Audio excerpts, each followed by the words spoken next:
I'm moving now to the next presenter, a Grazi Santoro, que é brasileira. Grazi Santoro, who is Brazilian. She has been sober for over 13 years. She is a survivor of violence. She's a feminist, an activist. She is a life coach and a behavior analyst, as well as a facilitator in health dialogues through nonviolent communication. Over her career, she was an executive at multinational companies, and she used to hide her problem.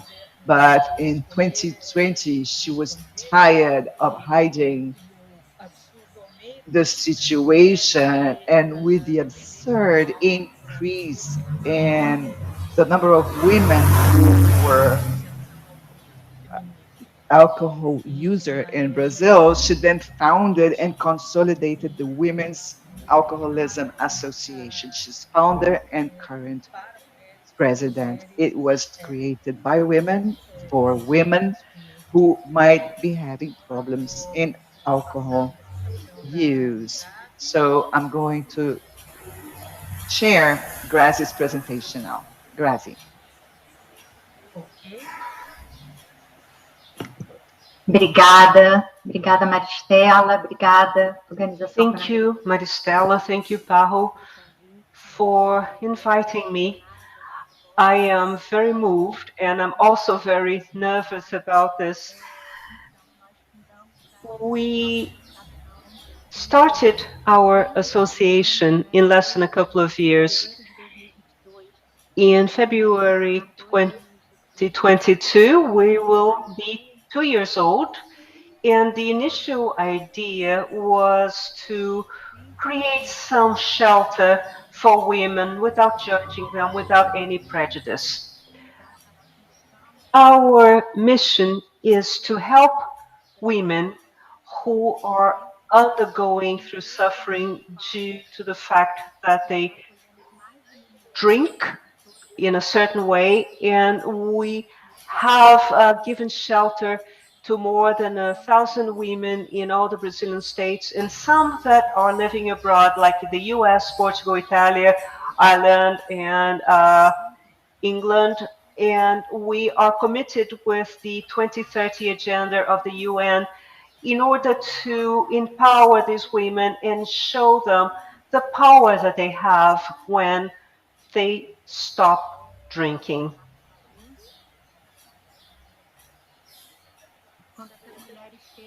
So when they come to us, they fill out a survey that will help us put together our project. Our methodology focus on the 12 steps, that AA has offered to us. But we also have a group of psychologists, we have nutritional follow-up, we have our own meetings, we have a support group for families. And sometimes we have men or women who use alcohol, and based on this research, we can adjust our work. More than 80% of the women who get to us have been victims of sexual or physical violence. So we have a group of alcoholic women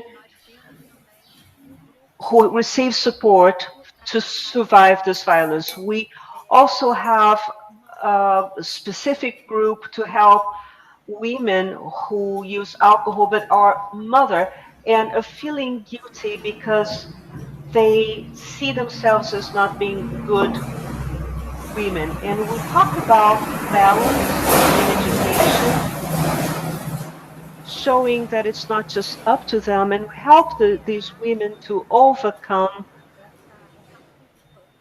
guilt, and through abstinence, they are able to establish a healthy family environment. We have group therapy for lesbian, bisexual, and trans women who are about 30% of our girls, as I call them. I have group therapy for Black women, which are about 38% of our the women who abuse alcohol. And we believe that treatment is a lot more than stopping to drink. It's finding new meanings in life, understanding your family history, understanding abuse that women go through, especially here in Brazil, where violence numbers are higher every day. So we try to show these women that they have to understand the family history, with that helping them find different meaning in their lives by stopping to drink.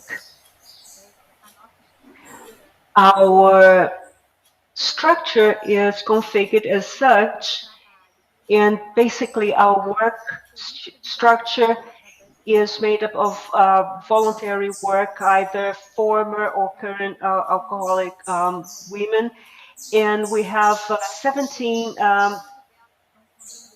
groups that we call battles, and they are headed by people who are recovering from alcohol abuse. And this has a lot to do with my history as a businesswoman who's trying to hide. And I'm always thinking about women who are going through a lot of pain because they don't have the backup of the workplace to help them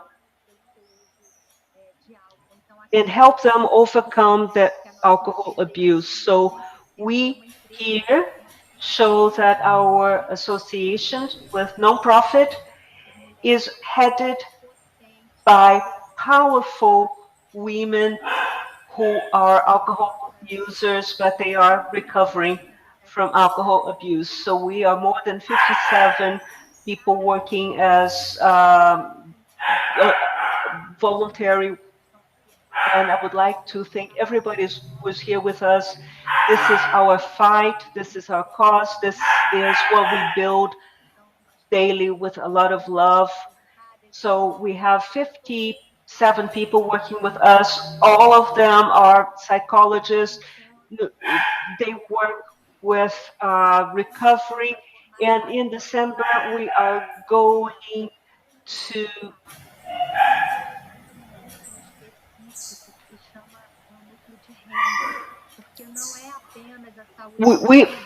the speaker says that she forgot to mention that they have a special hub for financial health.